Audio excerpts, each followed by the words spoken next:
nagpapasalamat kami sa Panginoon dahil yung panahon na nakilala siya, yung panahon na minsan inisip namin hindi kami karapat-dapat, na parang walang nagmamahal sa akin. Pero yung Panginoon, yung una nagparamdam, kahalaga. Sorry, medyo naiiyak ako ng konti.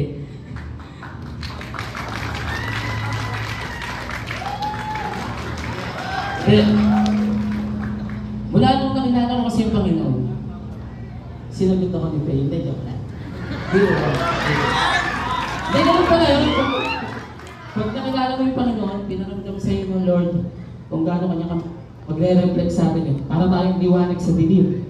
Diba? Sa trabaho, sa school, makikita nila na tayo ay kamahal-mahal. Dahil ang Panginoon ay nakikita sa buhay natin. Amen? Sa mga kabataan. Patuloy natin palabin yung liwanag na meron tayo ngayon.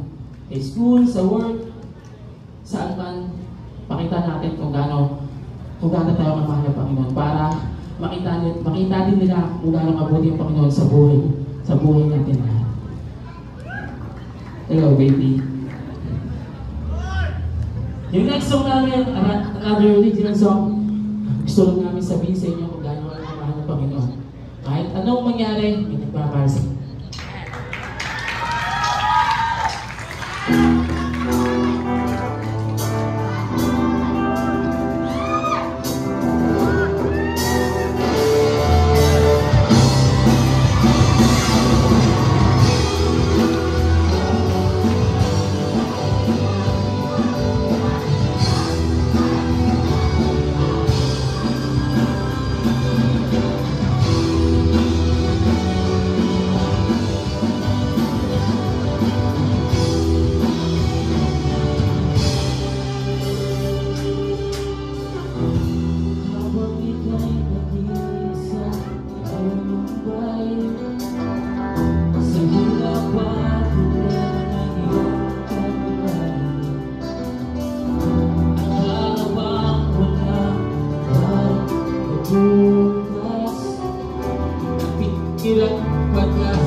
Huwag nalapitan